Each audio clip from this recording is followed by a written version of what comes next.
It is supposed to be one of the most special moments for any parent, the birth of your child, but sometimes, sadly, it ends with sudden tragedy. And no words can describe that loss, but a simple gift sown with love is now helping grieving parents. It's called an angel gown.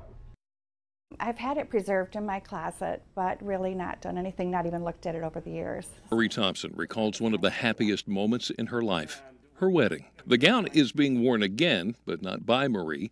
She's donated the dress to bring some joy to grieving parents. It just made it very personal and very special, and I can just imagine how they were feeling giving up what's so important to them, but knowing how important the baby would be to that parent that would be receiving that. These are among the first 22 angel gowns donated to the hospital where Marie is a nurse. The angel gowns, which are made from donated wedding dresses, are provided to the families of deceased infants. Parents who have lost a baby are totally unprepared for this. Their vision and dreams have been shattered. And so Janine Simpson organized the angel gown program after she heard about it at a nurses' conference. it is a very emotional time for both the nurses and the parents because it was an unexpected event. Parents are given the angel gown, which is used for final photos of the baby and the funeral.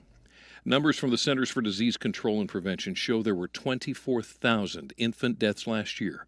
And now these angel gowns are a way to support grieving parents by using something that symbolizes joy to help console an unimaginable loss. The angel gowns are provided to grieving families free of charge. The volunteers that make them, they're always looking for more donations. It can be a wedding gown. It can even be a pale-colored bridesmaid's dress or other ball gown. Now, if you'd like more information on how you can help, it's very easy to do. All you have to do is go to WWOC.com. You'll click on our picture at the upper right-hand corner of the WWOC.com page. I know. I can't imagine. I'm sure that helps, but yeah, that's a very, very tough. tough time. Well, sometimes the tragedy comes later in life, and it's just as hard to cope. How do you move on after suffering what could easily be the greatest sorrow of your life, the loss of your child? Well, in 2004, the family of 4-year-old Ben Layton turned their sorrow into an effort that now provides hours of happiness for thousands of children. And it's all because of their son's vision of his life in heaven. On a warm, sunny day, you can hear the laughter as children play on Ben's red swings, likely unaware of the time, energy, and community spirit that went into making the treasured playground a reality. Before they built the playground, there was a playground here, but it was a very small playground. Had maybe one slide, a couple little springy things that the kids could play on. Kelly Shanahan was part of the effort that was sparked by one local family's unimaginable loss. In 2002, 4-year-old Ben Layton died after a 2-year battle with acute myelogenous leukemia. The name Ben's Red Swings was inspired by the brave little boy. One of his dying wishes was to have red angel wings. Ben's aunt, Catherine Layton, remembers how Ben's parents turned their grief into action. It's actually amazing because, you know, he'd only died the year before, and so they put all that energy of grieving into it, and it became their community of support as they went through that, you know, terrible time in their lives.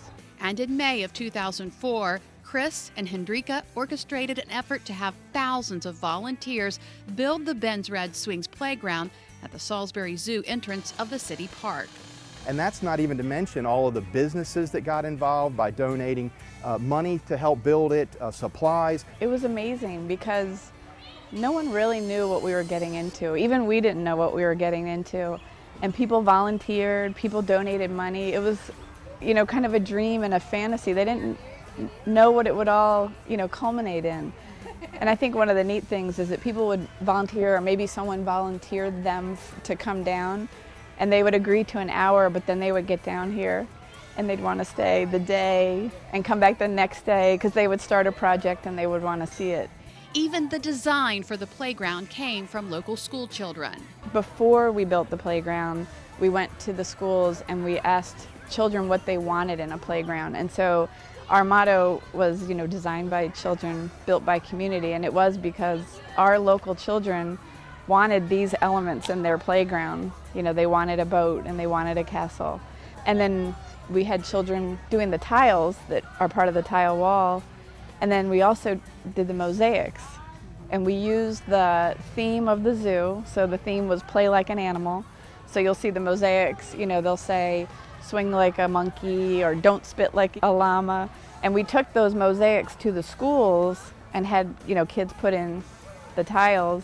And then at the build, kids were able to put in tiles. In the decades since construction, the playground still looks brand new. Shanahan thinks that's because of the community investment. We'll see people picking up trash after themselves and whatnot. You know, we do have to come down a couple times a year to do, you know, major maintenance, but otherwise, generally, you look around and you don't see a lot of trash out here. You don't see vandalism here, and I think part of that's because the community was involved in building it. So a lot of the community they have a stake in this playground, and so they want to keep it up. And this weekend, everyone is invited back. What we're really trying to do is get the people that were here helping with the build to come back as a reunion, but also the people that have enjoyed it over the past 10 years to come down and just tell us about the times and the experiences that they've had here on the playground. A reunion to not only reminisce on the coming together of a community. It just melts your heart. You know, you look at it and you think, wow, this is what Salisbury is all about. This is what Delmarva is all about. People that have a giving spirit, that want to get involved and help the community. But honor a little angel and his red wings. And I think seeing the playground now and the amount of people that use the playground and love the playground, that just helps Ben, you know, live forever in everybody's heart. Ben's Red Swings 10-year anniversary celebration is this Saturday, June 14th from 11 a.m. to 4 p.m. There will be live music, free carnival games for the kids, plus food and drink vendors. There's also a 5K run and 2-mile fun run. Registration is at 8. The run begins at 9. It's hard to believe it's been 10 years. I know. That's amazing. It is amazing. Well, somebody else who is trying to help others, Jerome the Bus Bettis, particularly those who have food allergies. He's going to join us next to share his very personal story of what it's like living with a food allergy. And, of course, we can't let him go without talking football. And we're also talking about allergy season. Find out how you can stop an allergy attack in its tracks. Delmarva Life, we'll be right back.